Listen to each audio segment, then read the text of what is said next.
Hello, welcome to the Grade Cricketer Podcast. On today's show, we're talking Pakistani players of promise, who the big four bats are, climaxing to Babar and what makes us feel good. Ireland beat England in the third ODI after Tom Blanton says the England team are the hardest sports team in the world to get into. Who gets the Boxing Day test, where the World Cups are being played, and Shane Warne's new cologne. Brendon Julian is on the show. Rob Key is on the show, and we'll finally answer the hashtag AskTGC from last week about love in North Yorkshire. This is all thanks to Budgie Smuggler, budgiesmuggleruk.com, and Pezza Manscaped, who get 20% off of your purchase using the code TGC at checkout. My name is Ian Higgins, and I'm joined by Sam Perry. Pezzy lad, get it through the chest, some more sexual language from us early doors. How are you, Pez? Yeah, going well, thank you. Nice intro. Okay, well, it was all right. Mate, the main story of the week is obviously Shane Warne's new cologne. Oh, yeah. And I was reading through my Bible, GQ. Yeah. Fuck, our DMs were popping off, weren't they? Popping, man. They were popping. There were blue ticks everywhere. A couple of blue bombers. GQ headline, which reads this: Shane Warne's new fragrance is basically tailor-made for the post-game circuit. That's a headline on GQ. Okay. Shane Warne's new fragrance is basically tailor-made for the post-game circuit. So I want to know what the royalties are going to be, because that's obviously just Chop King cologne. Yeah. Well, look, we love the king, don't we? I mean, he's the white whale. He's the white whale of the show. So I'm loath, because he would be a listener, I'm loath to criticise this too much or suggest that there's any kind of confusion over who owns the circuit-based cologne. It's just great to see Chop King cologne come to life. This was an idea born. I remember where it was born. I was in England. I was emceeing a gig at North London Cricket Club that Murph Hughes was performing at as well. And the three things I remember from that performance are a sophisticated UK woman accosting Murph Hughes to do more abuse sledging stories once he'd finished. Right. I also remember a player during the president's speech yelling out, "Spank me, daddy," while the president rebuked the club for not training and giving away their wickets and stuff like that. And overhearing someone say afterwards, like over a few pints, that they reeked of runs. And I thought, reeked of runs, that's funny. And this is before Chop King. This is where the idea was born, Chop King cologne, which has now obviously reached full actualisation with the launch of Shane Warne's cologne at Chemist Warehouse. So I'm just happy that the whole thing has come full circle. And I'm happy for Warne.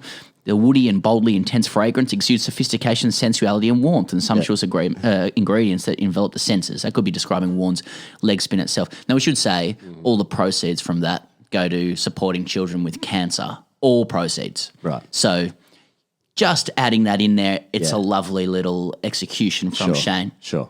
But then we'll separate that and make connections with Chop King cologne. Yeah, well, that's true, Pez. But also a quote from Warne in this article said, "I've had some good feedback from women. They seem to like this. People will notice you wearing it and they will comment on how wonderful you smell." So, he's the king.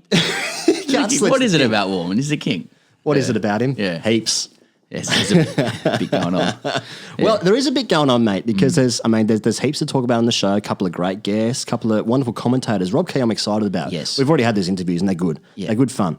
Anyway, but before we get into that. Yes. I don't know how to preface this. A little TGC announcement? No, we're just trying to tell these people about we're putting more out there. Yeah, a little bit more out there now. As everyone knows, we're living in a moment where you have to hustle a little bit. You have to make a few new avenues, make some changes. It's a COVID environment. Right. It's no different for this, modest digital operation. And so Higgos and I with TGC have decided to kick off a Patreon page for those who are interested. If you are able to support us, and no stress if you can't, for those who are going to pop into the DMs and say, it's money hungry and all that sort of stuff. No dramas if you can't at all. Nothing changes for you. Everything with TGC remains the same. But we've been thinking about it really seriously, and we decided, we didn't want our Patreon page to be a tip jar. We want to make sure supporters are getting something decent in return. So our Patreon page is going to be where the dark stuff lives, the loose stuff, the stuff unencumbered by brand considerations. Not that brands ever. There's certainly things that you can't say on Channel 7, for instance. Exactly. You might be able to say if you're being, supported by the lovely people out there who are watching and listening to this stuff out there. Oh, you look down the barrel of the camera, because I know News Limited is now putting our TGC cast up, our visual stuff. Anyway, we're not getting any money for that. It's just ripped. It's like Daily Mail stuff. So if you are a Patreon subscriber, this is what you're going to get. What do they get? You're going to get a bonus podcast every week. So a new podcast for you, for your ears only, special private feed. We're about to record that up. I'm pretty excited. Yeah, it's Ask TGC Fridays. It's the looser, darker Ask TGCs. basically. We're going to be answering that long and extended, going into sordid detail, answering the questions. And it's asked TGC Fridays because it's for those who are nervous about playing the next day and they have things they want to get off their chest. Friday is the most anxiety-driven day for sure. Exactly.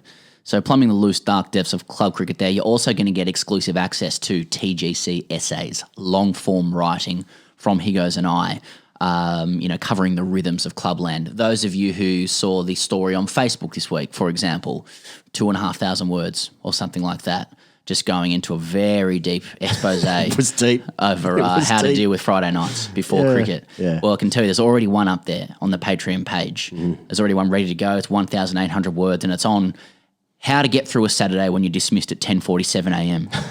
The art and the science of being a top order batsman getting through the day. What do you do? How do you manage your pavilion conversations? Do you score? Do you go on a lap? What happens with that person that you're How on you a lap actually with? literally get through the practicalities of getting through a day when you're out in the AMs. Exactly. You're out at 10:47 a.m. You realise there's 12 hours left in this game and you don't bowl. Okay, so that's long-form stories with Patreon. You're also going to get every month cricket dream analysis interpreted by a clinical psychologist. So I've got a clinical psychologist on board. You're going to write in your cricket dreams, and they're going to be answered by a trained clinical psychologist. Okay, so someone said the other day, they wrote in and they said, I have the normal dream where I'm padding up, I'm going out to bat, but all of a sudden I'm batting with scissors. I saw that. I didn't see that. Okay, What does that mean? We're not going to speculate. We're going to get a psychologist in to tell you. I can speculate. to tell you the meaning of scissors in dreams. Yeah. Okay. That's what you're going to get for the Patreon. That's $1 a week. That's a coffee a month. Yeah. For all of that. It's 4 podcasts a month. You don't have to do this. And you don't have to do it. That's for $5 a month. If you want to go in at the $10 a month, What do they get? you're going to get, we're calling it cricket tarot readings. So on top of everything you just said, you're going to get private, you're going to get a personalised 30-second to 1 minute video. We talk positively about your character, your circuit style, your position in the social hierarchy. That's a direct message to you, or unless you request a masochist reading, in which case we'll do the same, but we'll do the opposite. Yep. We'll say why everything about you is wrong and bad. We're also going to be compelled to read your Ask TGC on the weekly show, so long as it's legal and complies with base level moral and ethical precepts, which we will determine. Okay, so Pez, one more time, where do they find this? Patreon.com/grade cricketer. We've started it off. It's a little, if you can support it, great. If you can't, no dramas. Yeah. No dramas. Do what you can. If you can't, don't worry about it. Exactly. All right, let's get into the actual cricket now. Yes. England versus Pakistan. Let's start with that. England versus Pakistan. Now, we're recording this on Saturday because we're fucking idiots. Yes. No, we're recording this because we have to record this today. But so the state of play at the moment is Pakistan are batting. They're 8 for something. The lead is 8 for 240 essentially. That's the lead moment, right? They got a lead at 240. So this game is going to be a cracking finish. It's a good test match, swinging back and forth. Lots of players making important contributions, but no team getting away. This is cricket in England. Like bravo to cricket in England. This always happens. It's the best place, mate. It's the best place to play. Yeah. This never happens in Australia. Yeah. The game's over in the first innings. Exactly. So often. Yes. So it's on a knife edge, and that's just what happens with cricket in England. I mean, just one thing I want to note. Go. Mohammed Abbas to Ben Stokes walking down the wicket. It's Italian kissy fingers, that stuff. Nicking that off bail, nibbling it away, same pace as James Vince. Oh, yeah, that's the stuff. Yeah. That's what I live for that. Yeah. Mate, there's so many times I've watched this test match already. It was just it's a great matchup. Yeah. And Pakistan is so exciting because what the fuck are they going to turn out day to day? They're like really young team. The bowling attack's super young, obviously in the same Shah's 17. Shane Afridi's 19 or something. They're young, couple of leggies. It's exciting. So this team could be anything or it could be nothing. Yeah. But like some of the highlights, like Rizwan played an off drive last night, and I saw it and went, it was just a visceral. I didn't mean to. Yeah, but it was exciting. That's probably even. And then fucking Abbas. Abbas. I remember when we saw him when he was playing against Aaron Finch. He was just blowing up Finch's pad. Yeah. Mohammed Abbas is getting Dom Sibley out every single time. Just hitting those pads, getting those big long legs out of the way. Yeah. He's hitting the pads, blowing up that front pad. It's not violent. It's not because Nassim Shah is sexual language. It's like it's get it through the chest pezzer. Yeah, that's what that is. But then the Abbas. You said there was a bit of a back and forth, well, not back and forth, but like someone questioned Jofra's pace again in the first innings, and he said, they said, well, Nazim's able to go at sort of 85, 90 mile an hour, and he said, yeah, let's see how he's going in the second innings. So there's some shots fired there from Jofra. Guess we'll see. I don't know. I don't really care about that stuff, man. So let's move on from that. Just let that go. No, we'll just let Archer bowl. I'm just sick of the Archer stuff already. Yeah. It's actually interesting. Well, we could talk about this because Broad and Anderson are just the kings of England. That works. You want to go into that first? Yeah, okay. Yeah. So, and I just find it so interesting because Anderson, Broad took 3 wickets in the first inning, so he was the leading wicket taker again. He's just England. He's Broad. So good in England. Yeah. We've seen this over and over again. Anderson, same thing. But the point being that I feel like England don't really care about the series against Pakistan or the West Indies or New Zealand or fucking even India necessarily. It's all about winning the right kind of series at the right time. And obviously the big series coming up for England is going to be in the Ashes in 2021. That's the problem. Unless the IPL is played then. Yeah. But so I just feel like what's the point of taking Wokes, for instance, to England? What's the point of taking Anderson, to Australia?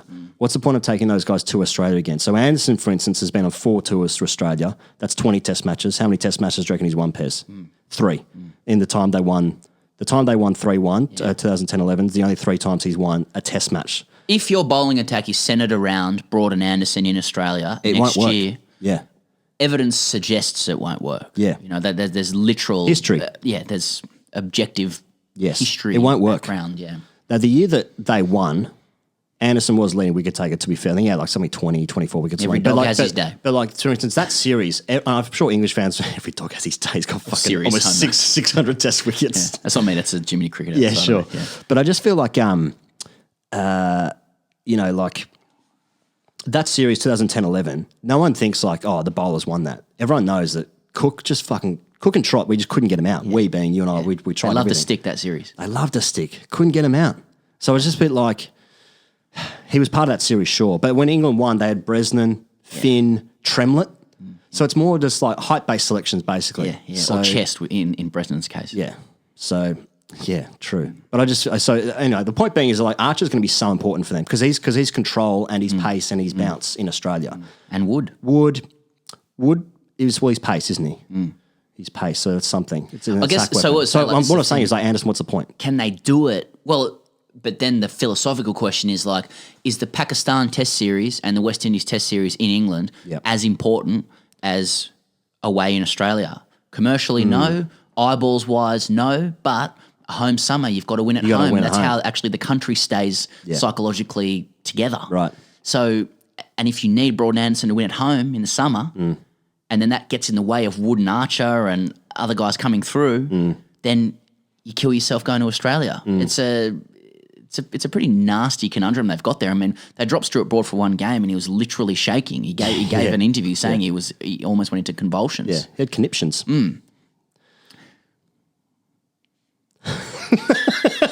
I've had conniptions, Pez.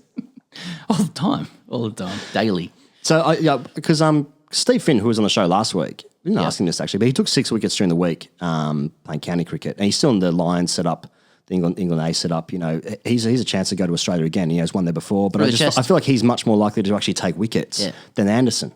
You need guys who go through the chest, as simple as that. Go through the chest. Yeah. It's as simple as that. I guess you play night games though. Anyway, that's a whole different thing. Mate, let's talk about the big 4 going on. This fucking big 4 conversation where Bubba hit 70, so yeah. Yeah, but Bubba hit 70, and then all of a sudden he's in the top 4 and Joe Root's out. Big 4. So, I should preface this conversation more delicately in that, the Big 4 was a concept created maybe about 2.5 years ago where the Big 4 was Williamson, Kohli, Smith, and Joe Root. And that's kind of been the best 4 batsmen in the world who they all contribute to the team equally and they always win games and blah, blah, blah, blah, blah. And then over time, sort of Joe Root has his form just slipped a little bit and then Babar Azam has scored some runs and now I think, Bubba's actually in and Joe Root, where is he now? There's thoughts? Okay, well, the Big 4 is a marketing concept, right? It doesn't actually exist. And I think it should be renamed the Big Boys for starters. Right. I think these guys are big boys. And the reason they're big boys, and I think the category should be this, is that you're a big boy when you consistently play innings that win games for your side. They're decisive innings. Let's forget the number of runs or the arbitrary celebration of 100 or a 50 and all that kind of malarkey. It's literally playing innings that puts a game to bed. You cannot lose after it. Smith, big boy. Big boy. Kohli, big boy. Williamson, big boy. You can't say that with those dead eyes to me. A couple of years ago, Root, pretty big boy. Yeah. Let's go through some numbers. Smith, 62, average of 62 from 73 tests, 26 tonnes. Kohli, 53, average from 86 tests, 27 tonnes. Williamson, average of 51 from 80 tests, 21 tonnes. I'll give him that because he doesn't get to play against New Zealand. Yeah. Williamson. Yeah. Root, average of 48 from 94 tests, 17 tonnes, hates a 50. So how's Smith meant to feel about Joe Root? I got 9 more tonnes than you in 42 fewer innings, but we're in a big 4 together. We're big boys together.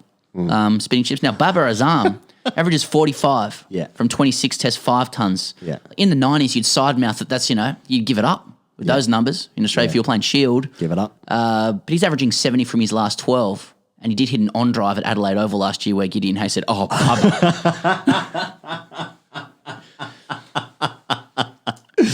the charge against Root, who could be a big boy, is he hasn't won matches for England lately with the stick. He hasn't had a stick that's gone, the game's over. Yeah. That's what a big boy's got to do. Yeah.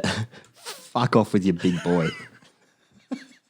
So someone wrote in an RCDC, maybe it might have been last week or week before, and someone said, like, thoughts on Joe Root averaging 75 with a GM and now he's averaging, with a New Balance, he's averaging 40 or something.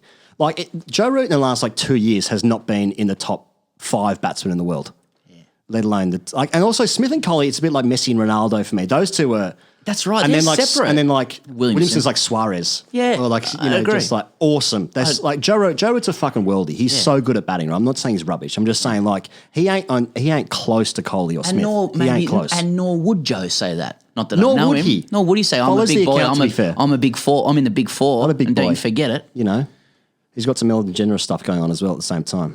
You like those kind of jokes? Yeah, Ellen. Does he really? Oh, I see. Yeah, because they look the same or something. Yeah. Oh, man. When he looked like Ellen Moore when he had fresh face. Can't get enough. Yeah, can't get enough of that stuff. Yeah. Anyway, but I mean, were people really outside of England saying like, no, Joe Root, he's a big boy? Were they? I don't know if they are. He comes to Australia next year. He scored some big boy runs. He put his big boy pants on. He can be back with the big boys. Yeah, exactly. Hey, Labuschagne's played 14 tests, average 63. Is he a big boy? You can't be Babar Azam and have 12 digs and he'd be a big boy. It's okay. Don't laugh too much. Reviews. Mate, Joss Butler. You know I'm a big Butler guy. I do. I'm a big boy of the big Butlers. Okay. Fuck, there's too many B's in this episode. Yeah. But big going on with Butler. Okay, so His under fire runs. now. So his runs. I questioned his runs a little while ago. Like where are the Butler runs? Was what I was saying. He's starting to get to the point where people are saying like he needed 100 in his last innings. He hit 38. He sort of scratched his way to 38 as well. Overnight as we go to where. On top of that, more keeping mistakes. He dropped one or missed one, an outside edge from Shan Masood, who went on to hit 156. Yes. And so, it's 156. Yeah. He's got keepers breathing down his neck in England, keepers who are indisputably cleaner. There are keepers everywhere in that England setup. Everywhere you look, there's a keeper. Yeah. Fucking... folks, Yeah, sorry, folks, yeah. Wouldn't mind a bit of folks. Well, for obvious reasons that we've discussed here on the show. Mm-hmm. And this is the thing with Butler, 44 tests, averages 31. That's a good keeping average. Someone says, what is your keeper average at number 7? 31? Yeah, but in this game he's batting 6. Can your number 6 average 31? Well, probably a little bit, but if your big boy is number 4 and he's Joe Root. Yeah, it depends where you put your big boy. So the problem is that it's like Shane Watson, like he's a victim of his own potential. He's only got 1 ton. It's but you should be better. So now you're actually pushed down a little bit. Now the problem Butler has. What's his problem? Well, West Indies and Pakistan coming out this summer. Yeah. This is the cash-in summer. Yeah, cash-in summer. Every player needs their cash-in Sean Marsh summer. runs. Travis Head runs to a lesser extent. Runs. Yep. But you need that. You need to cash in. Because then you've got India, with this big 3 situation coming out with cricket. You've got India and Australia in the next 2 years. That's going to be tough. That's tough runs. So you've got to cash in with West Indies, Pakistan in the COVID environment. No one's around. Yep. No pressure. Sure, Josh, and the problem Josh has, he's got white ball capital, great white ball capital. Yep. Does anyone in the game strike it more clean? Is there a clean? Maybe. Is there a nicer swing of the bat? Well, yeah, that's why I like the Butler runs, because it's just clean. He's got stable runs, round the ground, tricks, flicks, fucking all sorts going on. Fast hands, fast twitch. Yeah, fast hands, fast twitch. Yeah. I love my Butler runs. Yeah. I want more of them. Like white ball Butler runs. How do you transfer it to red ball? They're giving him every chance. He's not taking them. The keeping stuff is really interesting because, like the catches that he's dropped, the hardest catch as a wicketkeeper is if you're up to the stumps and it's front foot nick. Now people will say like, should have caught that. And like when you're at that level, these guys, now believe it or not, Pez, these guys are a little bit better than me. Okay. But so like But the hardest thing is like front foot nick. You cannot change your hands in time. Like the ball either goes into the gloves or not. You can put yourself in a good position to catch those balls, and I think he's doing that. But literally, like, so for instance, conversely, the easiest catch as a wicketkeeper up to the stumps, back foot, cutting nick. That's the easiest one because the ball will deviate very, like the ball has to travel a very small amount from This is your masterclass. the nick to the gloves. Yeah. Front foot, it can go anywhere. It either goes in or out. That's basically, and he's dropped a couple of catches like that. But when it happens over again, then he misses the stumping, then the runs. It's all a bit like, can we do better? Can we get some folks in? Can we get some more salad? You've got to compensate with your attractive but voluminous runs. Yes. And they're attractive, but they're not voluminous. Anyway, so who's going to win this game? Give me your... No, don't do that. Mate, England versus Ireland is a thing that we should briefly just touch on. Yep, and I find the most interesting thing about this... Now, the squad is like... They literally played this game the day before the test match started. So it is two different teams. Two squads. But it's still...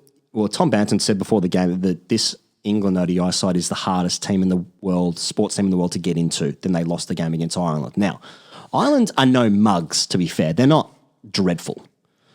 And I feel like we're a little bit spoiled in Australia because we don't have, like, we're not playing against like Papua New Guinea or Hong Kong or fucking the Cayman Islands. I'd be interested in that team, to be fair, the Cayman Islands. But like, so England have more chances to lose games against like more associate nations because England have lost their last internationals against the Netherlands, Scotland and Ireland now, which is funny. But like funny. Australia don't play these countries very often. And if we played a B grade side against Ireland, for instance, chances are we're probably going to lose a game or two. Yeah, you know. But when we see England lose, we like that. It's funny. Yeah, I don't know if I've got too much more to add than that. I didn't laugh too fair. Geographical isolation kind of protects us against losses to minnows. That's what I'm saying. You know, whereas if we were in Europe, which we are in terms of our monarchy, that's true. You actually can't be. Actually, been good to hear from the Queen during COVID just to support us. Been good. You can't be head of state of this country if you're from the country. You can't be. Oh, yeah, that's going to make me think. Okay, yeah, you can't. If you're Australian, you can't be head of state of Australia. No, that's... Yeah. And that makes sense. Yeah, that's right. That's right. Mate, heading to the Australian news. Is there anything else to talk about at England-Ireland? Andy Balburney needed to bounce back after Vince bounced him out, so it was good to see him that's true. He got 100, yeah. Paul Sterling's a guy who's been around for ages. Well, he's like 9 ODI 100s. Yeah. No mugs. No mugs. Love Ireland. Mate, Australian cricket news... it's sort of coming up in terms of like there's so there's state cricket, there's the Afghanistan Test Series, there's the WBBL, the BBL, and basically the Test Series against India. Those are the big things coming up. I guess you could go through the whole calendar because the Women's World Cup now, which was going to be played in February in New Zealand, has now been moved to 2022. You were saying just before we started that the World Cup, the T20 World Cup, the men's T20 World Cup that was going to be in Australia in September has now been moved to 2022, and India have decided that they're going to play that in India. Is that right? Okay, so there's no World T20 this year now in Australia. Right.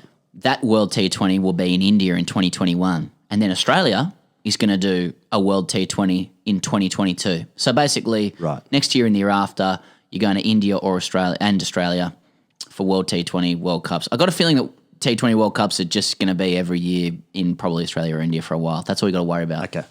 But there's also 2 million cases in India today of COVID. Yeah. Okay. Yeah. That, and 1 in 11 are being reported as being tested. So. Oh, okay. So all being tested. There's 2 million people who have COVID at the moment. All good. So all good. No problems there. No problems there. Now, the Afghanistan Test Series, that's supposed to be played in Perth on November 21. That's gone, surely. Yeah. Okay. The main question is, I think, the Boxing Day Test. Yep. Where's that being played? Where's that being played? Oh, I don't know. Pezzy lad. I don't know, but there's obviously a darkly humorous conversation about whether it will be in Adelaide or Perth. Right. Darkly humorous in the sense that, like Melburnians own sport in a lot of ways, but for correct and appropriate reasons, it's being discussed as being played elsewhere. I don't know. I mean, where would you have it? I like Adelaide because Adelaide's just a fucking king ground and just looks beautiful. And I love the city of Perth. Yes. But Adelaide Oval is a better place to play cricket than the football stadium at Perth Stadium, which is a really nice stadium, but it's a football stadium. Yeah. But I like the wicket though. Yeah, but didn't the wicket get the worst review of the summer? And it was the most exciting one. That was 2 years ago, a year ago. Yeah. Whatever. That was when the same Shah played in Australia. Yeah, and it was India the year before that, and we just bumped them, and it was fast, and it was Australian, and that's it felt true. safe. Because the wicket there is actually from the practice wickets at the Wacker. Yeah, it's a drop in. Yeah, it's a drop Wacker in soil. Yeah, Wacker soil, whatever that means. So, Yeah, because I think that, so I didn't realise this, but you know how in Manchester there's the hotel which is attached to Old Trafford? Yep. They're doing that at Adelaide now as well, and that's been built and it's going to be finished in October apparently, or September. There'll be bubble boys there. Bubble boys there. So the training hub is going to be in Adelaide. Adelaide is one of, for people who haven't been to Adelaide to watch a test match there, go if you can. I mean, borders are closed, so fuck, do whatever you like. But borders are closed, do whatever you like. That's my message. Fucking idiot. But yeah, you should go. It's amazing. And then Perth is a great place to go as well. So if all 4 tests are played there this year, 5 tests are played there this summer, good. I'm happy with that. Perth is a great time for the eastern states as well to watch cricket. Day test match, but then, so that's my summation. Thoughts? Nice. No, nothing more to add. That would be fine. Okay.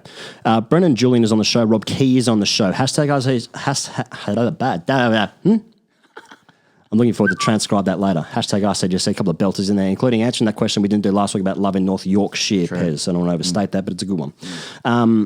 But before we get into that, Manscaped is a new sponsor come on board, and let me tell you, I'm excited about this one, Pez. I'm excited about Manscaped for many reasons. People, this podcast, it may surprise many, skews to men. It skews fractionally towards males. Yeah. And so a couple of blokes may have heard Manscaped come across other podcasts as well. We're going to show you about this product. Here goes. Yeah, so support for the Great Cricket Podcast is brought to you by Manscaped, who is the best in men's below-the-belt grooming. Manscaped offers precision engineered tools for your family jewels. Can you tell why I'm excited to talk about this? I think I can, but I'd like to know more. Well, it's an important. It's actually never really spoken about this on the show about showering. Well, because it's kind of gone out of the game a little bit with divisions in showers and stuff, in terms of literal dividers, not like some sort of ethical division. But yeah, big pube art was a big thing. Like people like grooming, showing off, especially in the UK. There was a bit of competition going around. Yep. I would have fucking killed for manscaping back then. Really? Like the actual product as opposed to, getting in there with some trimmers. Yeah. Secateurs. Yeah.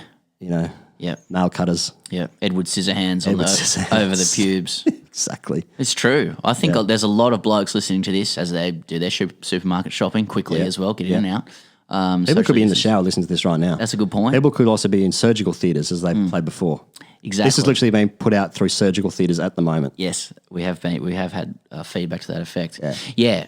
It up until this point, it's been very difficult to have a convenient, quick, and effective way of trimming your pubic hair. Yep.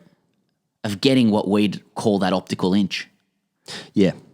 But we do have it now. The optical inch is a huge factor. Manscaped has just launched in Australia. We've gone years without using the right tools for the job. And through this code, you can be one of the first to experience their life-changing products here in Australia. So, Pez, the electrical trimmer engineered team spent 18 months perfecting the greatest ball hair trimmer ever created and just released the new and improved Lawnmower 3.0, which is what we're promoting today. Yeah, lawnmower. Lawnmower. See, people in quarantine, Pez, you can't go out there back on the dating game and have all quarantine pubes. Yeah. You can't go out there, but summer in Australia is just coming up, UK season right now. Sure, you can't get changed. There are no changing rooms right now in the UK, but that's no excuse still. People in cars going to games, people are getting changed somewhere. Presentation is key. And so we've got here their third generation trimmer features a cutting edge ceramic blade to reduce manscaping accidents. A couple of years ago, that's the worst. And when we talk about rigs a lot on this show, we usually most of the rig conversation from fans concerns you. It concerns your Instagram page, and it concerns your 4% body fat. Yep. Excellent torso, I suppose, and arms. Do you only train arms? Okay. The only stuff I get in relation to rigs is fuck, something's going on with Pez's eyebrows there, which is fair enough too. Right. I've got to say, as a bald man, I'm kind of happy that something's happening. Sure. But Manscaped is going to be able to help me in this regard. I have had a manscaping accident on my head before using a razor, and I just actually clipped a fair bit of skin off it. Now, that's not a very good. Oh, my God. Yeah, well, I'm talking about accidents. Yeah. Accidents that can be mitigated against with Manscaped 3.0 with the lawnmower. And let's say, I love the name lawnmower. Yeah. Directly, it's targeted directly at men. As we've always said, never smart, always hard. Lawnmower. Imagine a physical lawnmower over your ball hair. You can't do that. But exactly. So the whole point of trimming the ball hair is to make it a clean presentation as a gift to your partner in a consensual setting. But if you got nicks and cuts all over the place, all of a sudden It's like Scarface, basically. Where are you at in the ball or anything, by the way? Like, how low do you go? Like, I'm not going to number one. Yeah. That's also, that's It starts getting itchy. when you get to, like, if you're like sort of 16, 17, 18, 19, 20, you know, you can probably get away with number one. Yeah. You know, I'm 34. I don't think I'm, like, if I'm meeting someone and I'm pulling off a number one, they're a bit like, is everything okay? And I'll have to tell them no. I've been manscaping too much. I've been manscaping too much. So there is a level. So there is a level. Okay, so We should get through this ad, We by should the get, way. yeah, that's right. Just kidding. This is... There's all sorts of stuff with this product, though, isn't there? Yeah, water-resistant technology. Yeah. There's an LED light, illuminates grooming areas for a closer, more precise trimming. Right. 7,000 RPM motor with Charging stand. quiet stroke technology, charging stand. That's for you to trim that junk of yours. You get 20% off and free shipping. Free shipping, 20% off. Amazing. With the code TGC Please at use that. manscaped.com. Get around us, support this. Manscaped.com, code TGC for 20% off if you want to trim that junk of yours the best way possible. And what better way to introduce Rob Key and Brendon Julian on the show? Okay, here goes. We've got a former England representative, Kent legend, and now full-time commentator and pundit with Sky Sports international and domestic cricket coverage. He's got 20,000 first-class runs to his name with 54 tons, a highest test score of 221, and is, and these are my words and others, the bright star in English cricket punditry. It's Rob Key, author of the recently released book, Oi Key, and he's on the grade cricketer. Keezy, if I may call you that. Hello. How you going? Was it evening for you guys, morning for me? Yeah, something like that. Yeah, something yeah. Always the way. Now, I want to start with this book that's out. Now, like, we haven't teed this up in any way to promote your book, but the book is going to kind of capture a lot of what we want to talk about. Oi Key is the tale of a journeyman cricketer, claims to shine a light on the darkest recesses of the dressing room, which is pretty much our wheelhouse. So, like, when you shone that light into the darkest recesses, what did you find? Well, I don't know about the darkest recesses, but it's just like everyone thinks that professional sport and professional cricket is like that people have the secrets, and it's like this magical place where they just know they're just so much better at cricket than everyone, and they know all the answers. There's more nonsense goes on in a dressing room, I think, than any other office or workplace in the history of anything, really. You know, and I suppose, really, because you spend in county cricket, we spend so much time with each other. You get to know people just inside out, and you get so bored. And boredom just brings out the worst in people at times. So there's moments, I suppose, when you know that you can't talk about, and others you can. And I was lucky; I played with some of the great players. You see, Well, I wasn't a great player myself, but I played with some of them. Well, speaking of getting bored with some of the greats, so there's a story going around that you were playing for Kent and Shane Warne was playing for Hampshire. It was a game at the Rose Bowl, and there was a rain delay, and you guys started playing a bit of poker. And it started during a rain delay, but then it went all night. I mean, like, you know, first of all, how much was Warney throwing down some cash? I know, you're not a gambling man, Casey, but you know, talk us through the poker at the Rose Bowl during a rain delay.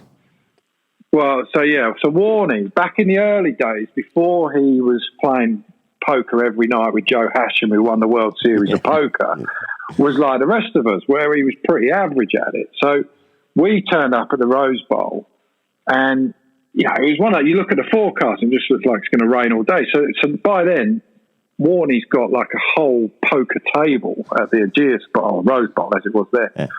And every time it rained, we would rush in and we'd continue this massive game of poker. And it wasn't for huge cash because we were county cricketers. Warney was, a rock star, wasn't he, really? So we couldn't match him in that, but he just loved that competitive stuff.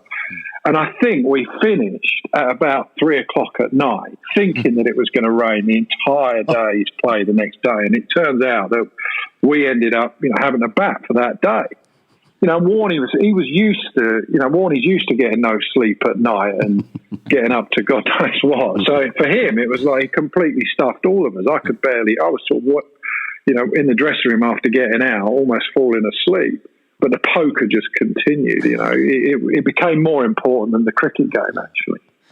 I love this idea of like just keeping the old school alive, of cricket, because I think a lot of people who listen to this cast will identify with that approach to the game, especially playing like grade or club cricket in Australia and the UK as well. Like, can you give us a couple of memories, or even just shine that light again on like life as a young county pro? It's when you started that circuit and just some of the things that went on there. Well, you sort of look back now. I went at Kent. The first overseas that I played with as an 18, 19-year-old was Carl Hooper. If you remember, Carl was just as laid back as anyone. Now, he was a great player in county cricket.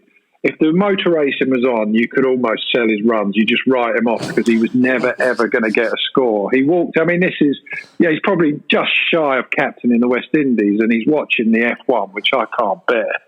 I don't know how it's even on telly. And, he's walked out without his box because he barely got that out to the middle in time, schnicked off early, then came back and watched the motor racing. And we would, then we had people like Dravid. Dravid came. And Raul Dravid is one of the great men of cricket, I think. I think he's regarded as that, and that's absolutely fair. And Raul Dravid, I used to think, I learned how to play spin just from picking the brains of Raul Dravid. I watched him and Warne in a game, going at it in county cricket. So you get this sort of first hand where he's unlocking the secrets to how you play spin. And I think pretty much all we did, when he turned up, he said things like geez and shucks, and he was so mild-mannered, and then all we taught him was how to swear and a few dodgy words. But, and then it goes on Murali. When he turned up, Murali was he turned up with stuff signed from the World Cup that they won for anyone who had a benefit. And, I ended up going on holiday with him to Sri Lanka, and he was just such a nice bloke, but he was such a child, so he played cards in the dressing room with him. And he was so loud, he would just sort of run around the dressing room, abusing everyone, and he was learning English as well at the same time. So any stereotypes, Murali would jump on them and he would just hammer people, especially our physio who was from New Zealand. So you can imagine the sort of line of attack he went on him. So they were just, you get to see these people for what they're really like, and most of them, nearly all of them, were just such, the better the cricketer, the better the person, as Warne and Murali are. I mean, Warne and Murali, in my opinion, are two of the greatest people I've met. Mm-hmm. If we go back to your, the very beginning of your sort of professional days, I suppose, in 1998, the England under 19 World Cup, England actually won the tournament, sort of came from, well, it was a surprise win, I think it's fair to say. I was going through some of the names, Kezzy, and who was playing that competition, who was playing that tournament that year. There was the Marshall brothers for New Zealand were playing. I think Kyle Mills was playing as well. Mm-hmm. India had Mohammad Kaif, Harbhajan Singh and Vrinder Sehwag. They didn't even make the final. So it must have been a pretty weak team apart from those three. England had yourself, Graham Swan, Owe Shah was playing as well, but you guys won the tournament. And what are some of your memories about, the early days of, the under-19 World Cup, I suppose? India, whenever you played under-19 cricket against India, they were never that great a side back then. They are now, India under-19. Mm. But you almost, because a lot of them were 16, 17, and we were under-19, we played county cricket, sort of gnarly old pros even at that stage. So I don't remember, when someone said, you played against Sehwag, I thought, really? I thought they were terrible, India under-19 and Harbhajan. But again, Swanee I'd known since I was 10. And Swanee, I don't know, Graham Swan will talk more than anyone in the world, more than Murali or any of them. So much so, I remember rooming with Swanee, and every night he would just have conversations with himself. But he's a mimic, so he would constantly be, he'd go from being a male to a female, and he'd just arguing with himself in two different characters. But Swanee, shut up. But he was probably the worst thing we ever did, or one of the worst things we did on that trip.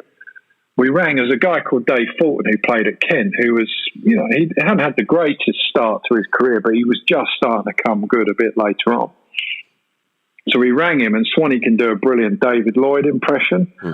And I can't remember where England were touring or wherever it was, but so Swanee rang Dave Fulton, the player, as David Lloyd, telling him that he was going to get selected for England. But Swanee's impression was so good that we almost had to ring him, Dave Fulton, an hour later just to say, by the way, that was us. You haven't. In the end, I started to think that's when we'd gone a little bit too far. No, that's fine. Well, it's funny, speaking of going too far, like I'm sure many would sort of yearn for the old school day as well. It's a cliche to say, when men were men, and stuff like that. But I will, when men were men. Oh, yeah. And you could sort of say what you want on field a little bit, fewer stump marks and whatnot. Today, you've got a more sanitised approach to the game. I don't know if the players like it, but you've all of a sudden, you've got. The best Australia's captain can do is talk about Richard Pant babysitting. You know what I mean? It just sort of feels like something's lost. I mean, is that something you can speak to? Yeah, I mean, now by the end of my career at Kent, I'd have been 36, and this generation was coming through. The Sam Billings, Bell Drummond, Joe Denley was a good mate of mine, probably a little bit older. And I remember as a captain, you have to try and find a way to relate to people.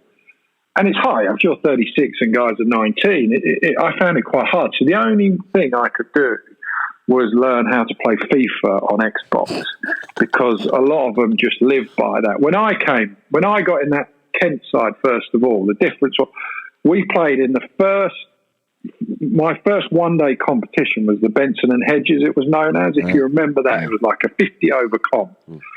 But it was sponsored by Benson and Hedges, the cigarette brand. And I reckon there must have been 400 fags put in the room every game.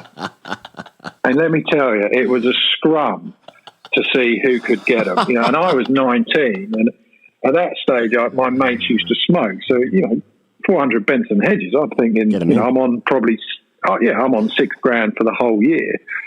So I'm thinking, I could do with them.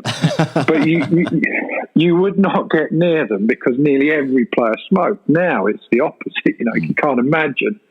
If Benson and Hedges got thrown into the dressing room, you'd think probably no one would know what they are. Mind you, that's not quite true. There's maybe a few of them that do. Except for Warney. Warney finds himself all of a sudden just finding himself right in that camp dressing room. Obviously, we just had the England West Indies series, Casey. In 2004, you were playing in the corresponding series, England, West Indies, 2004, just before that 05 Ashes, packed Lord's house. Rob Key comes to the wicket, he scores 221, goes past 100. Richie Benaud's commentating. The Queen's there. You met the Queen at tea. And I'm just thinking, like how much in every single capacity and every facet of life was 2004 just a better year? Yeah, but than 2020. Yeah. I mean, there's nearly every year in the history of years. This is the worst year that's ever been, isn't it? Just I New Year when everyone's saying, "Oh, I can't wait for 2020." Well, let's go back and do that again, shall we? But no, it was good. I remember it was a bizarre time because in cricket, you don't often have those moments where I spent most of my life wondering where my next run was coming from. But in 2004. I thought, here we go. I'm going all right. And, it's just one of those sort of perfect storms. England were a good side. Michael Vaughan was an excellent captain. He was that sort of captain. The same with coaches and captains at that level. It's very hit and miss. And Michael Vaughan was outstanding.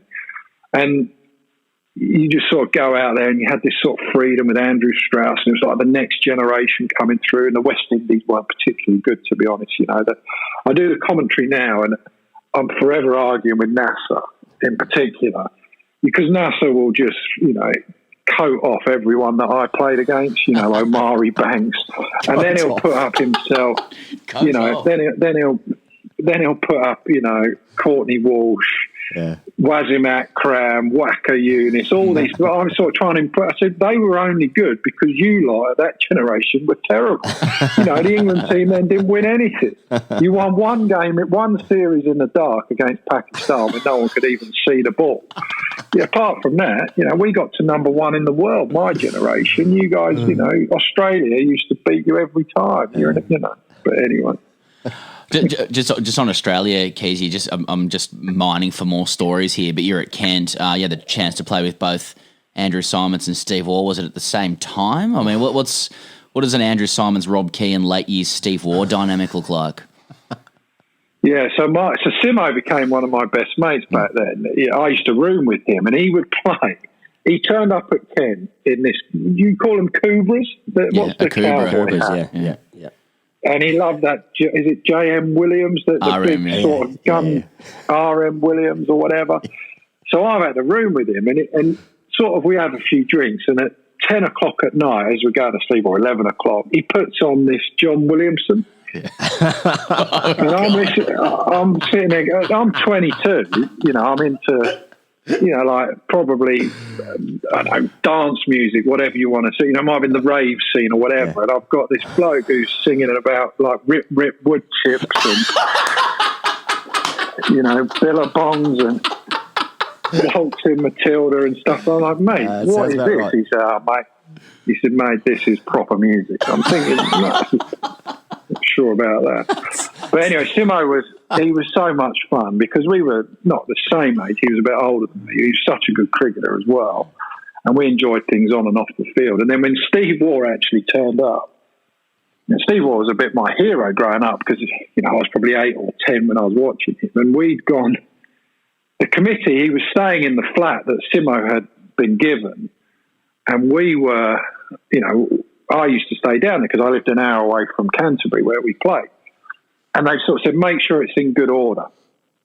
So we're like, yeah, don't worry. So we gave it a clean, but that night we ended up going out and we went to sort of a student night and somehow a big party ended up back at that flat.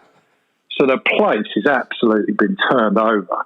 And Steve Waugh gets there at 9 o'clock in the morning, and one of my best mates, who he knows a little bit about cricket, he's like a club third teamer. He comes out with he doesn't know that they're there or Steve Waugh's coming, but he's got a stinking hangover and he walks out and he's just in his pants and he sort of looks at me and I'm sort of quite embarrassed with Steve Waugh and he says, Keezy, do you know where my socks are? And then he sort of opens his eyes properly and realises the captain of Australia is standing right in front of him. And he was so starstruck by him. I remember his face, Ben, he was called. He's just sort of gone, I said, Ben, Simo, sorry, he's gone, Tugger, Ben, Tugger. And he couldn't speak. Steve Waugh wouldn't have said much either. He wouldn't have said something outside the mouth. Yeah. No, he thought it was quite funny. I'm not sure the 58 committee members that all of a sudden turned up to meet Steve Waugh found it quite as amusing. Yeah.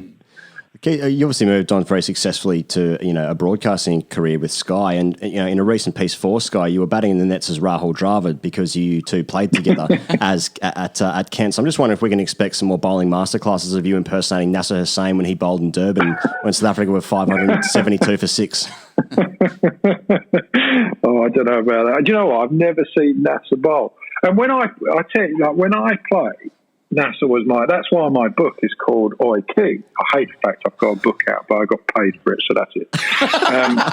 Same. So Freddie Flintoff, I grew up with, he was my best mate. And so this is how England sort of worked then. We're playing against India on my debut, and 2 days before, they're sort of walking around the huddle. This is what I mean, it's nothing special in how they think at times, because Fletcher, the coach, sort of goes, who does first slip? And Fred went, Keezy would do it. And I'm thinking, I don't do first slip. I'm terrible first slip. So anyway, Fletcher sort of says, go on, and you go in there. I thought, what is going on? Surely they have a first slip. This is the England cricket team. And I'm standing at first slip, and after about an hour of the first day, I think Tendulkar's batting or whoever, or Ganguly. So I'll just become a name dropper, actually. But anyway, I'm standing, and Nasser used to volley you left, right, and centre, which I didn't know at this stage. I'm 23. And in the middle of an over, Freddie and I start telling Stewie about some of the stories we used to get up to when we were younger. So we're sort of laughing and relaxing. And I'm thinking, this is good fun. And Nasser shouts out from mid-off in front of everyone, Oi, Key, you fat expletive. I didn't put you there to chat to your fat effing mate all day. Concentrate yet. And so I'm like, oh my God. And Ganguly's sort of laughing at me, and Fred just turns around and says, don't drop one now, Bob. I thought, no. Speaking of that, but now he's my favourite person in the world. So I absolutely love him. He's such a good bloke. Yeah. Well, no doubt a lot of that would have been built in the Sky comm box, and it's probably a pretty unforgiving place. A lot of people who've captained England, risen to the top of the game, and I think you've described yourself as at one point being at the bottom of the pundit ladder. You're not there anymore. How do you get to the top of the pundit ladder? And Do you think you have any advice for people in Australia who want to get to the top of the pundit ladder? Because it just seems as though you need to just talk about pizza toppings. Benson and Hedges. It's I don't know. I mean, it's lucky if you're been an absolute gun player for a start like Warney and these people, which I obviously was. I honestly don't know. I feel like a bit of a fraud, really. I'm just blagging. I see myself as one of the great blaggers. So when someone asks you a question, I can sort of look like I know what I'm talking about. Yeah, and that's the key, really. I think it doesn't matter what you say, just try and say it with some conviction, and one person might believe you. Is generally my way of thinking about it. And try and imagine that I always try and imagine I'm just with my mates in the pub, probably a bit like your podcast, where you're just trying to have a conversation and try and do it the same way. It's pretty wise words. Finally, someone just wanted to ask, and this is a question. This is one of the deeper philosophical questions in cricket that we've often posed before, and you do get a lot. Speaking of blagging, or also false answers, I think there's a lot of false answers here. But basically, one for you, Keezy. Would you rather make a duck and win, or hit a ton and lose? Well, there's absolutely no question. I'd always take a ton and lose. I mean, I'd lose every game. Because what happens in the end of that is all my hundreds, I go into the end of the year and I say, thank you very much, I'll have a pay rise and you can get rid of everyone else. I just think anyone who says anything, I have this, anyone who says anything different is a liar. Because... And they might go, no, it's all about the team. And okay, you're going to get dropped next game because you've got 4 noughts in a row. You're going to take 100 and lose, or you're going to take another nought, get dropped, and find yourself, doing whatever job that isn't as good as being a professional cricketer in your life. Finally, some honesty. Yeah. I think that's over 100 episodes to get that. Yeah. Rob Key, thanks so much for your time. We'd never met or had any contact before tonight, so very much appreciate your generosity in coming on to the show, and particularly finishing off so strong and telling everyone what we've all known to be true, which is cricket's just a selfish game. 100%. Correct. See you later, boys. He goes, our next guest probably wasn't aware of this at the time, but according to many people, while the Grade Cricketer podcast started in 2016 with an interview of Murph Hughes, it didn't come alive until November 17, 2016, episode number 4, when we interviewed Brendon Julian in person in the halls of Fox Sports, feet up on the desk, etc. It was super experience. It was a wide-ranging conversation. BJ covered terrain like the West Indies circuit of '95, rig admiration in Australian cricket, and whether or not we, like him, had lifted the Sheffield Shield before. 100-plus episodes later, it's our pleasure to welcome back the man who first comprehensively alphaed the Grade Cricketer with great pleasure, Brendon Julian. Brendon, welcome to Grade Cricketer. Gents, great to be back. You must have thought around about episode 4 that you guys were done and dusted. You probably thought, well, there's no one else that's going to get on. We'll get Beto because he's actually just walking around the office and looks like he's got nothing to do. So I cannot believe, is it 100? It can't be 100. You're the Bradmans of podcasts in terms of cricket, aren't you? Well, one of my memories from that, BJ, to go off script, was we texted you from the podcast room, and you're in the green room around the corner. It sounds very insidery, but you were in there with AB and Mark Waugh and stuff. Yeah, and you said, come around and get me. And I said, okay. Yeah. So I walked around, knocked on the door, and I said, oh, Brendon. And you're like, what? Just like... what do you want? Yeah, who are you? You know what I mean? But that's cricket media. That's only because you were too scared to ask AB Mark Waugh, and you knew that Mark Waugh would be charging you thousands of dollars, and AB probably didn't even know what a podcast was, so you probably thought, I'm the easy option there. And 100%. Hopefully, if BJ does it, we don't have to actually record it, but it's more of a segue to try and get the other guys in there, I would have thought. Yeah. We just wanted to chat, to be honest. And then we walked in, you were shirtless, and I thought, well, this is something else. This is a real experience now. Jeez. I thought it was in the 95. Windy, bloody hell.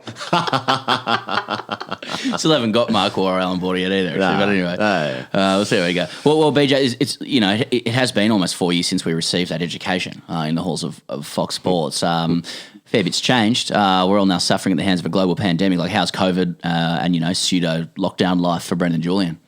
Well, I'll tell you what, it's been very, very difficult. I mean, I've had to homeschool the kids. Will look like most people, but I've actually had to homeschool myself. I mean, Sienna and Jay, got 2 girls, 14 and 17. They're I've got no idea what they do at school. I mean, you pay all these school fees, and I still can't work out all the equations that they're trying to give to me. So actually, it's been homeschooling for me probably in the last 3 or 4 months.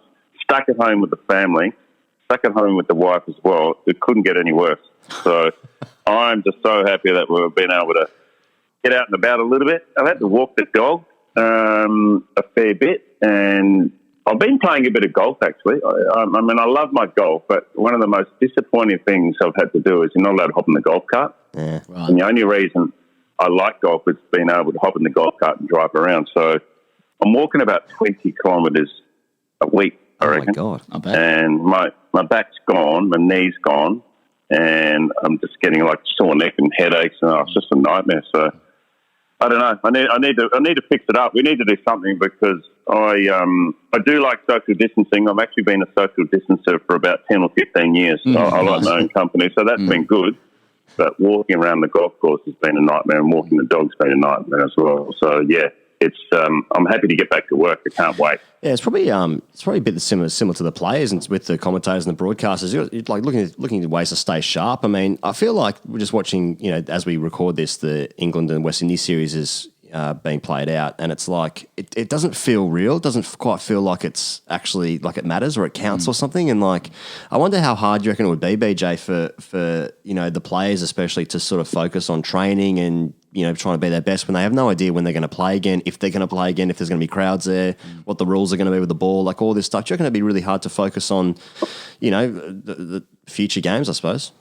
I reckon it would be. I mean, I feel a bit sorry for guys like, Stephen Smith and David Warner. I mean, they had a year out of the game. They come back to play a season and they've got basically another year out. Yeah. So that's been difficult. I reckon as a professional sportsman, I mean, you've seen it with the rugby league and the AFL, they're getting back to it, so that's quite good. But, as a professional sport, you like to get out and play. Mm-hmm. And suddenly when you're locked down and you're sitting around for 4 or 5 months not doing anything, and probably even further not knowing when you're going to work next, I mean, I think that's a bit daunting because, you're so used to being on the road, you're so used to having so much stuff on. And yes, cricketers and sportsmen will always turn around and go, I like to break here and I like to have to get away. But you can't get away, you can't break, you can't do anything. And then all of a sudden you're locked in for 4 or 5 months, you won't be used to it. So exactly, yeah. It's like going to boarding school. So I think it'll be really tough. I mean, I watched the West Indies and the England Test match, and I actually couldn't get into it. I mean, I watched it for a little bit. I actually like the 86-87 West Indies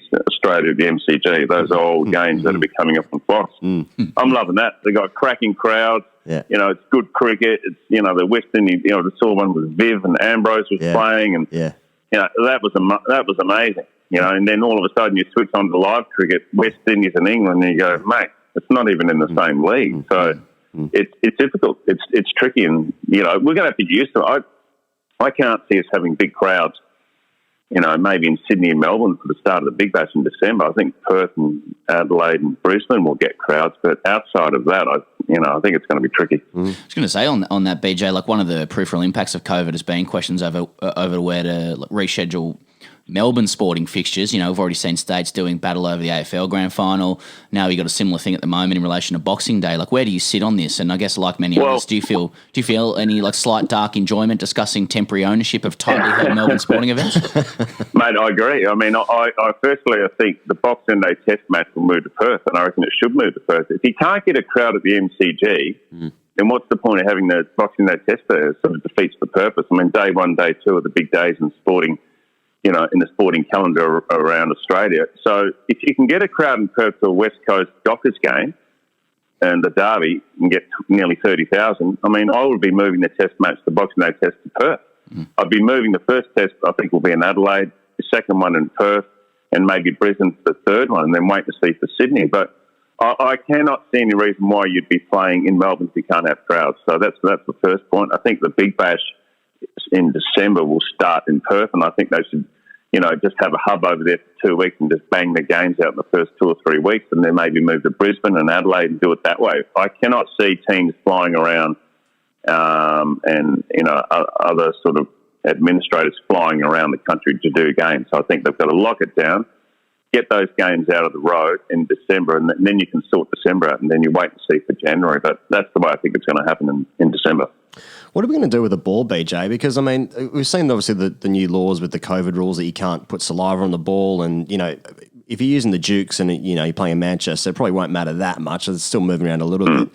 But, I mean, when you're using the Kookaburra and you're playing on the MCG or you're playing in Adelaide or whatever, and, like, the thing doesn't move off the straight anyway. I mean, I don't know how you're going to, you know, make the ball move at all. Back sweat? Yeah, back sweat, yeah. Bottle tops. Yeah, back sweat. Yeah. I'm all for scratching now. I think you should be able to work on the ball. I mean, I was never a big one to go against, not ball tampering, but working on the ball to make it go reverse. I think you should be able to do that. I mean, no, you can't do bottle caps and you can't do sandpaper, of course.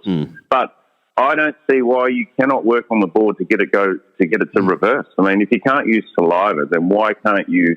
You know, I think you should be able to scratch it with your fingernails and be able to do things to make it go the other way. Then, see, I'm a big fan of that. It gets the game moving forward.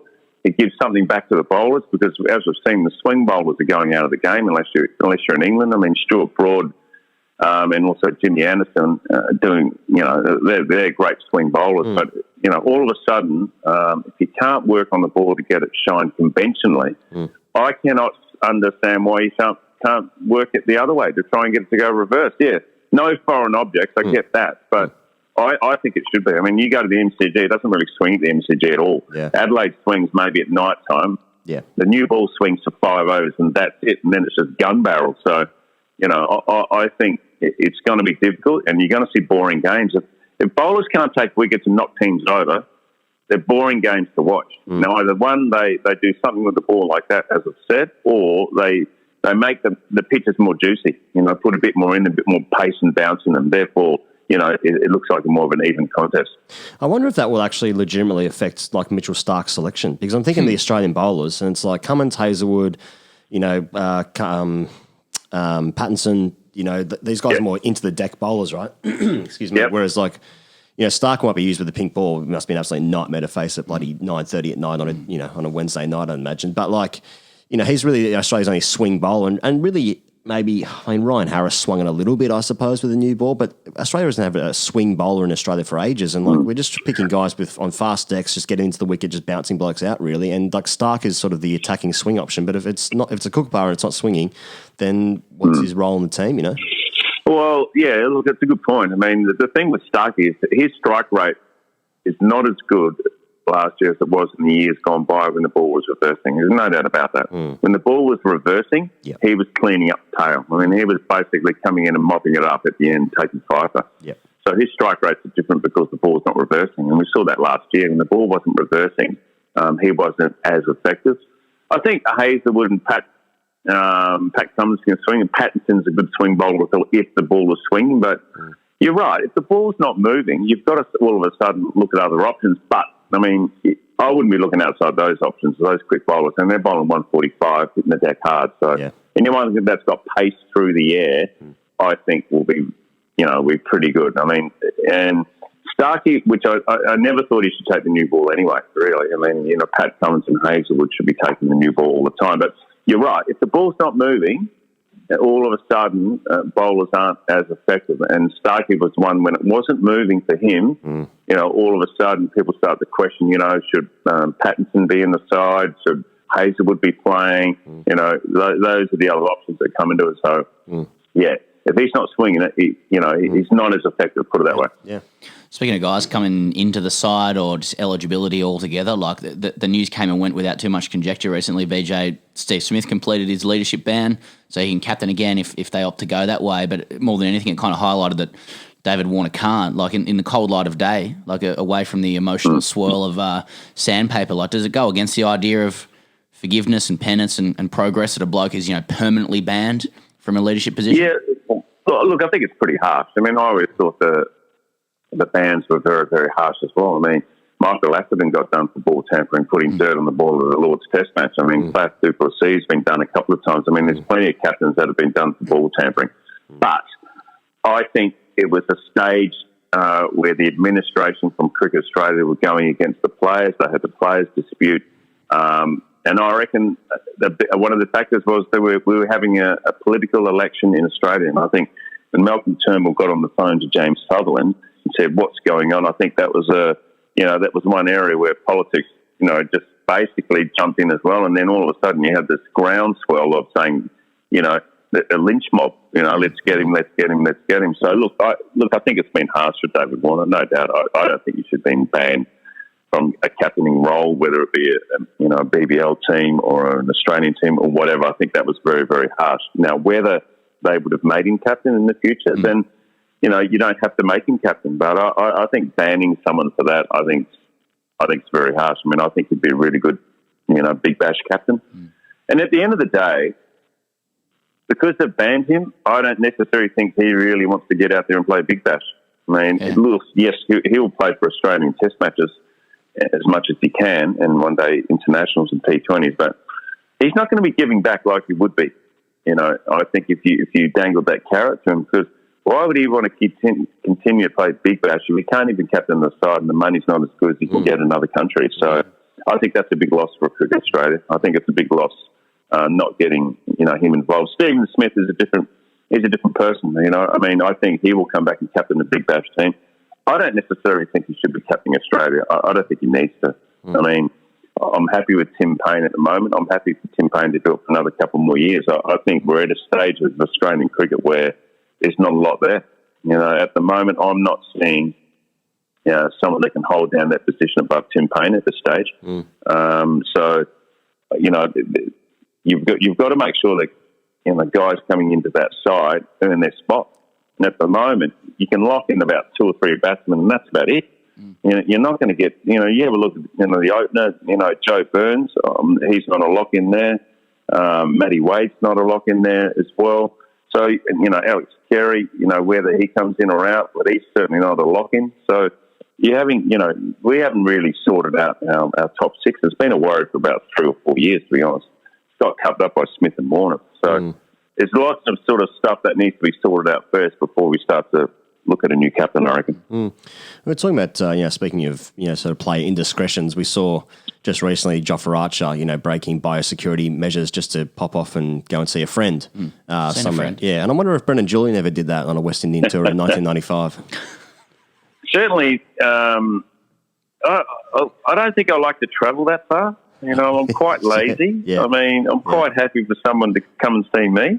But I don't think I'm sort of hopping in the car and driving 60 miles a long way in between test matches and stuff like that. I mean, it's a home game for him, so that's one thing. That's one thing in England. When you're playing in England, I remember when we toured, 93, 97, 99, you used to get, 4 hire cars plus a bus.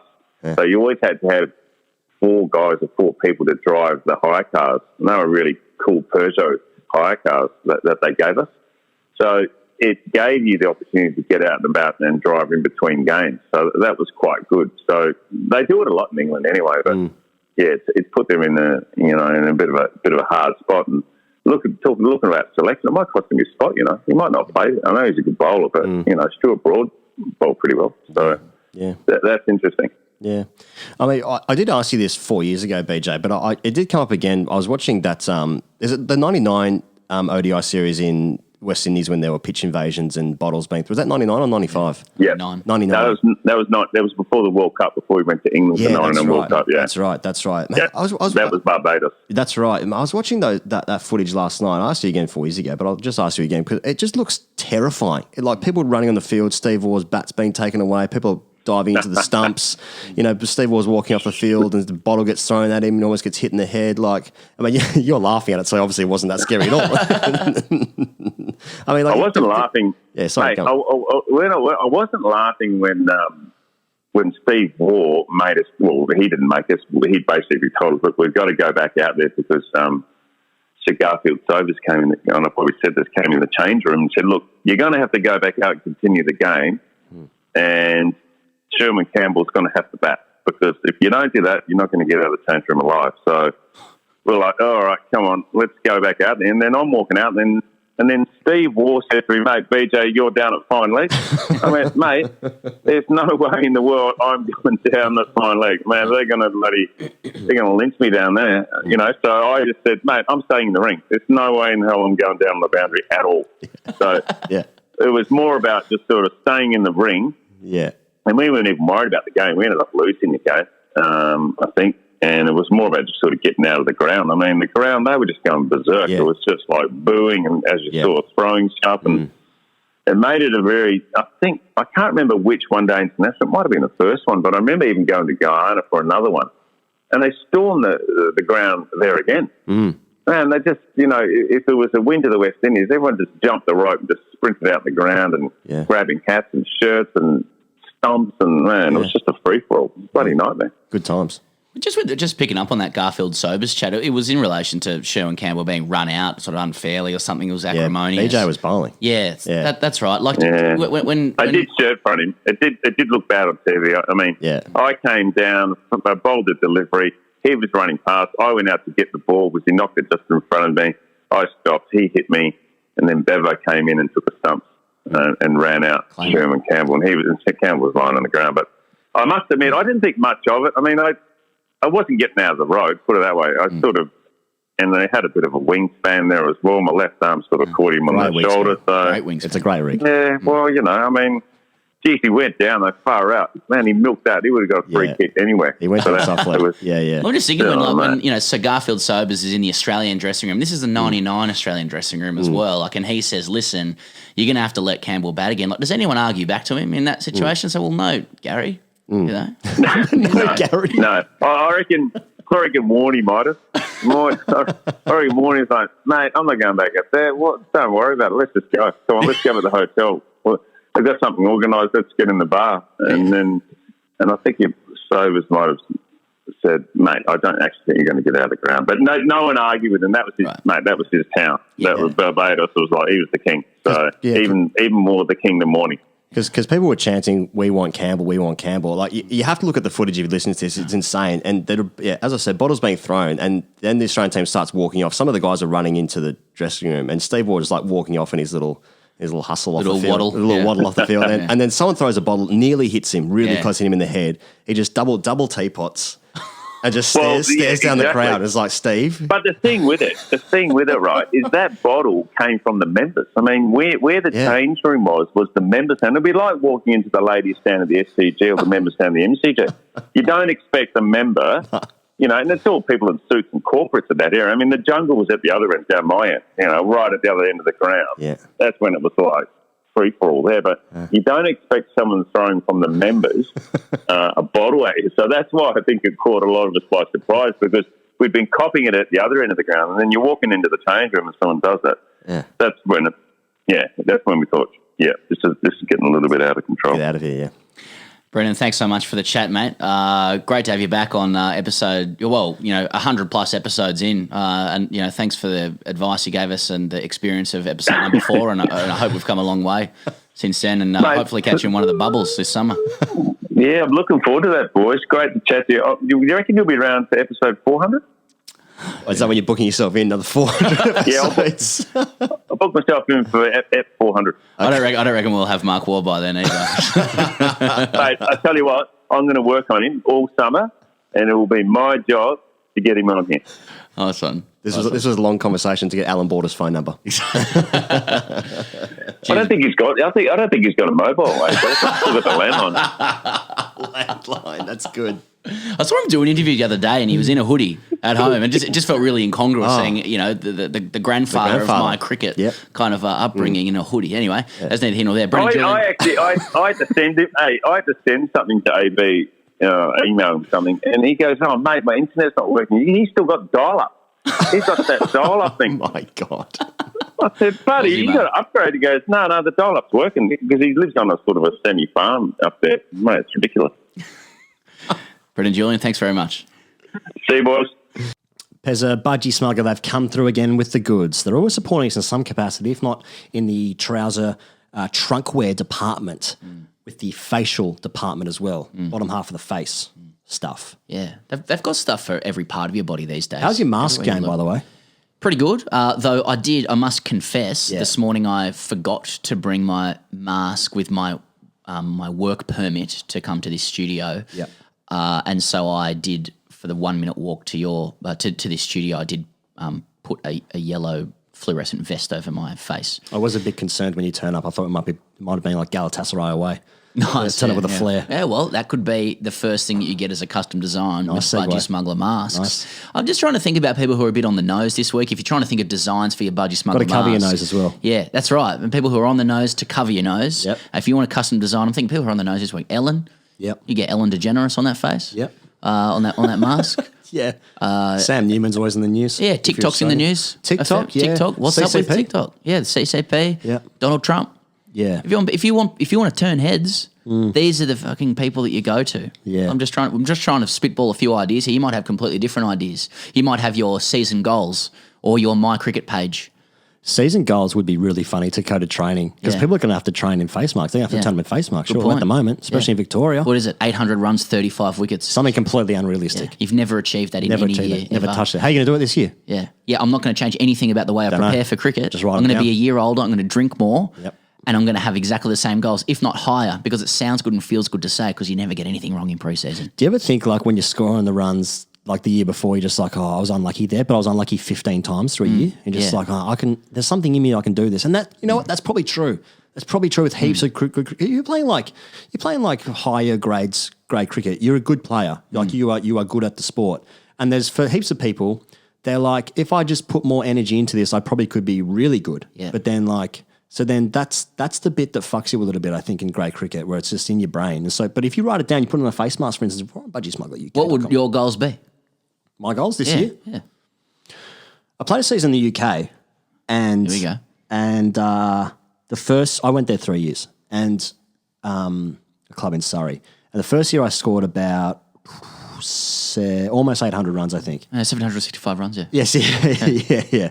42. And then at the end of season piss up, someone said to me, "You can come back next year and you can score 1,000 runs." And I didn't do that, but I come back or score 1,000 runs? I came back. Well, let me tell you, I took that money. I took those flights and accommodation. Let me tell you, and I cashed in. Pound a run? Dollar a run? No, I can't remember what the deal was, but it wasn't that. But yeah, it was just someone had said a number that I liked, and I was just like, okay, I'll do that. What I didn't try any harder. I probably tried a little bit less, if anything. I was due to go to the UK in 2005. Sorry, I That thought we was were going to do the Budgie Smuggler thing then. I was due to go in 05 playing some good cricket. Yeah. And then I met a girlfriend and she became a wife. We have a child. Yeah, okay. Second one imminent. Yeah, so you still think about that? Yeah. Yeah. What could have been? You could have scored 1,000 runs. You could have made £1,000 through runs. It reminds me of the poem, Two Roads Diverged in a Wood, and I took the one less travelled by, and that's made all the difference. And that would be on my smuggler mask, budgiesmuggleruk.com. Pessy lad, hashtag Ask TGC. Here we go. Ben Moss wrote in last week and we didn't get time to do it. Matthew Hayden was telling us too many stories about Stradbroke Island. But he writes in. Yep. Ask TGC. Here's a story about my comeback to cricket after a long injury layoff. A bit of backstory. I came over to England last year to play cricket like every young Australian cricketer dreams of, maybe. And upon a recommendation from a mate, ended up at a club in North Yorkshire. Romantic. The club I ended up at was a proper village club in a proper village league. Thanks, mate. And having played a decent standard back home, it came as a bit of a shock to me. The 11th player is often found on the morning of game day and is usually somebody's sister or even once the 83-year-old club president. Anyway, I enjoyed my time making the most runs in the league and also taking 35 wickets at 12 with my very, very part-time left-arm spin. So far, so good. So far, so good. Though most shocking to me was the fact that I ended up falling in love with the captain's sister. So I've now found myself back at the club this year, having just managed to get back into the country before the world completely shut down. My Australian season was cut short with a back injury. I only managed about 5 games for the year, so I wasn't planning to play at all in this village league this year. So just to clarify there, he goes, so he's done really well at a village league. That's right. 35 wickets at 12, Big most fish. runs, falls in love with the captain's sister, goes back to Australia to play his season, plays 5 games. That's right. But he returns to the UK for love with no intention of playing No cricket. intention. Okay. No intention. The story goes on. To my horror, but unsurprisingly, the club was struggling to find an 11th player for this week's game. So I said I would have a limited run around. So I stood in the field for 45 overs to watch our team drop 9 catches and get hit for about 100 off the last 10 overs of the innings, all while not being able to move too well as my back is still bad at the age of 23. Oh, brother. My turn to bat came and I was excited about having a hit. I walked out and first ball I pulled to fine leg for a single, then looked down at my overpriced bat to see a big crack had developed across the splice. I decided to change my bat at the end of the over and the kid at the other end should face it out. He didn't and I had to face one ball, which cannoned into my thigh pad and was caught by the keeper. They all appealed madly and the 75-year-old umpire with no teeth stood still for 15 seconds before slowly putting his finger up. To make things even better, when I got off, I was told by the scorers that it was in fact the 7th ball of the over. So my return lasted 2 balls, one of which broke my bat and the other caught behind off the thigh pad on the 7th ball of the over. My question is, do I go around again next week as I said I would, or do I give in to the fact that my dodgy back isn't going to allow me to play past the age of 30 anyway, so I may as well just give up now? Sorry the question so long, but yeah, that's it. But yeah, that's it. Yeah, I like it. Thoughts, Pez?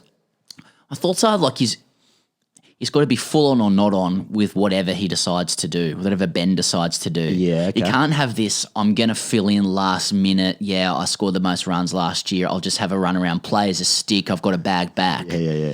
He's either got to completely give up and say, no, I'm here for love only. I scored the most runs last year. I will remain a legend of the club. That's my legacy. I refuse to play. Legacy stuff. At which point your stock grows because it's the mystery. Or it's like what happens at Upstairs Cargo. No one knows because you don't get in, right? I do. Yeah, well, I knew you would say that. Thanks for that. You needed to say that just for the narrative. Yep.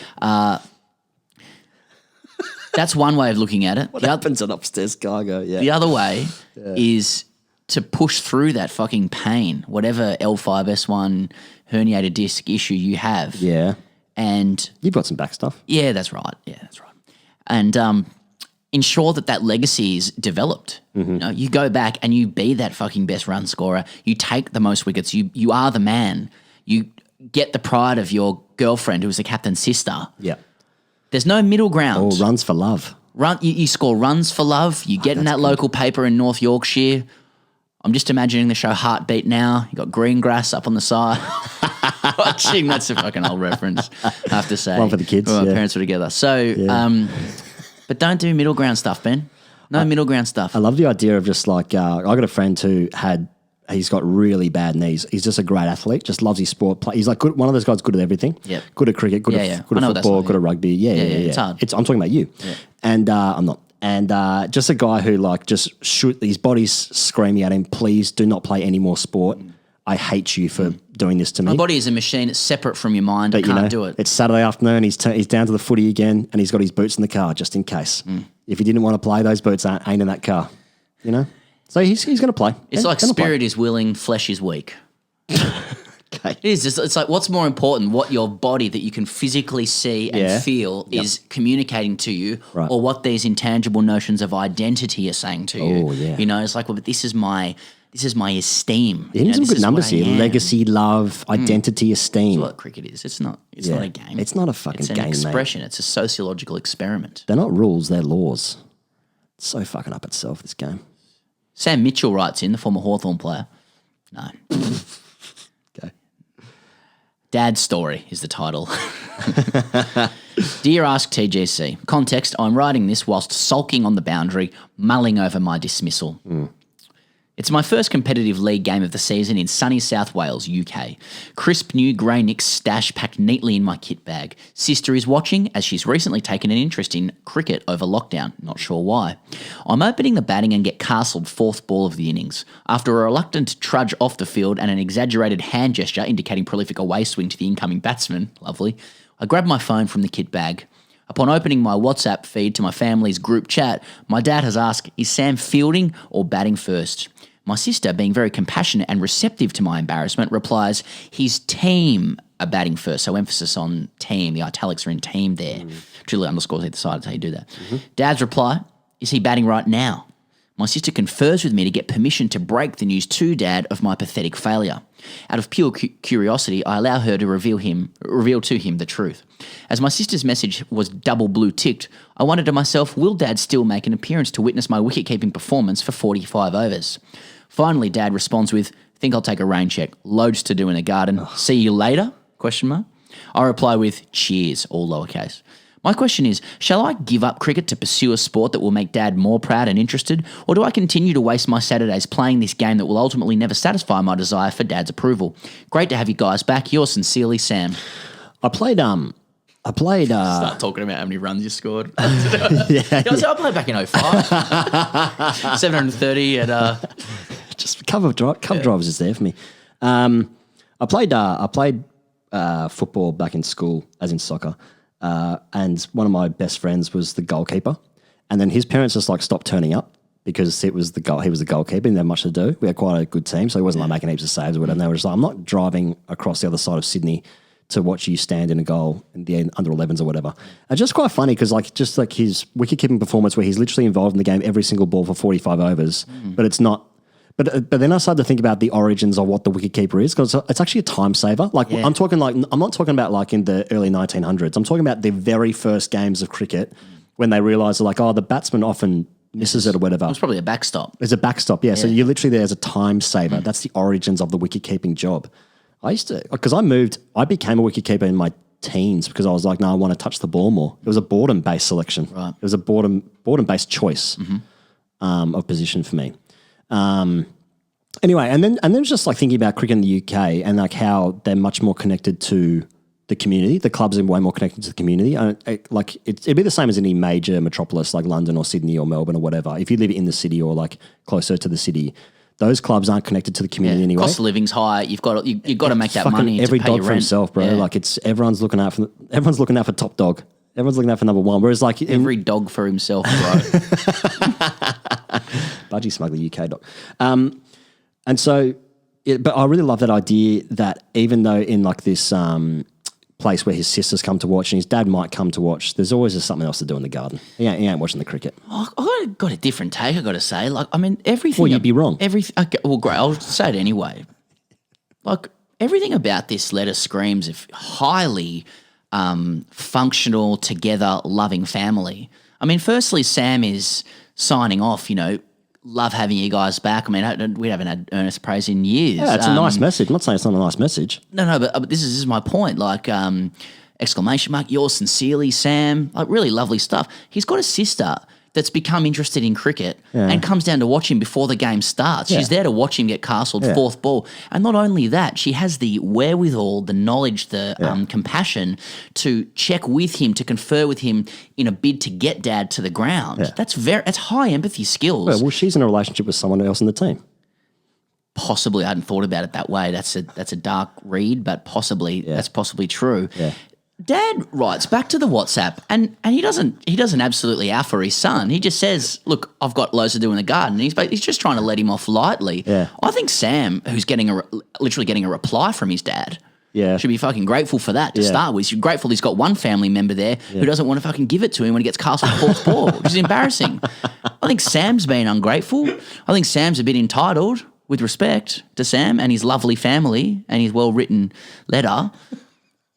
And to think his dad's going to come along and watch him fucking keep wicket, and he's like, "Oh, should I give up?" Like your dad wrote back to you, brother. Yeah, you should be grateful. Living there in Wales, your sister's coming along. Get out of my fucking ass, TGCs. Get out of here. Jesus, come over to Australia, have a crack at that. Yeah. Jesus Christ. Greg McLeod. Hi, guys. Sorry, Sam. I write to you with a question about the existential nature of the alpha. Okay. My local Sunday friendly village cricket team has recently acquired a new player by virtue of him recently moving to the area. Our current side is made up of enthusiastic young lads with little or no formal coaching and middle-aged men with more injuries than hair follicles. As you can expect, our priority is to have a good time and get to the pub as quickly as possible to discuss this week's excuses for not making it into double figures.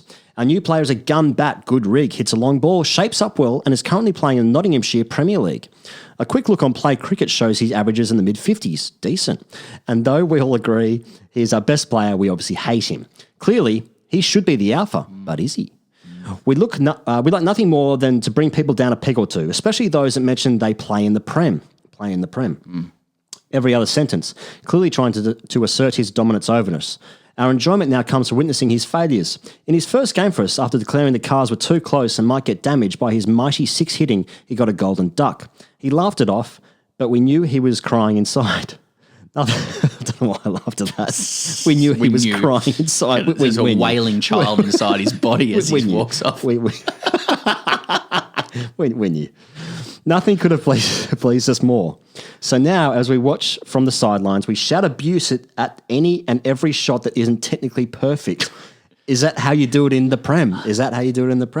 So my question is, can you be the alpha when you're clearly better than the rest of the team, but your team constantly rips the piss and relishes your downfall? Or are we all being classic cucks and doing our best to massage our own egos in the shadow of a clearly more dominant player? P.S. P.S. My girlfriend wrote into you last year about us meeting AB de Villiers and me saying she could sleep with him if he gave me batting tips. I remember that one quite well. We decided not to ask him if he was up for that. P.S. We decided not to ask him if he was up for that. And to this day, I believe that is why I'm still averaging under 8. Thanks, Greg. P.S. What about that time I sexually propositioned AB de Villiers? I just want to let you know what happened there. You up for it? Or AB? You have sex with my partner and tell me how to bat. It's actually quite lucky because the saying does go like once you go AB to V, you never go back. Okay. So it's good for the relationship that they've stayed together. Okay. Look, this is an interesting question here, guys. Once you have AB to V. Yeah. Keep having a go at it? It's my thing now. Yeah, it's good. That's good. Sorry. So it's an interesting question from Greg because I think this is a uniquely UK situation. So I'm kind of loath to pass too much cultural comment on it. I mean, from like I know you spent some time there, I've spent some time there. Like nobody can like hate others better than English people. Yeah. It's a sport in itself. Opposition teams losing or teams that you hate losing feels better than your own team winning often. And I think this might extrapolate to players as well. Yeah. So he notes this player, gun bat, good rig, hits a long ball, shapes up well, averages 50 in the Nottingham Premier League. Yep. So in Australia, that's cut and dried alpha. Yeah. You can't not be an alpha in that situation. It's very difficult because you're not going to get like by virtue of the physical appearance. Yep. Guys aren't going to go, we're going to try and pull this guy down a peg or two. Yeah, it's more of a schoolyard thing. Like you pick on the people that you think look weak. Oh, he's got a weird body. Why does his hair look like that? Why does his hair look like that? I'm just trying to think of things like something that looks weird is like they're going to be attacked. Whereas if we're at training and you turn to me, someone walks past us and you turn to me and he goes, why does his hair look like that? I don't know. I was never the alpha. I'm not. I take your point though. If we're down at training and there's a guy in the first and he's playing first grade, he's averaging 50. He's the big dog at training. And you're not questioning it. You're going, how can we rip this guy down? No. You're like, look at his rig. Look at his long ball. Asking for gloves. Look at the levers. Look at the average. Yeah. The whole thing's a package. What's his penis look like? What's his penis look like? It's probably good. He's got a good rig. Is his sister coming to watch? His penis in his training gear. Can you see it? Fuck me. What's the outline? So...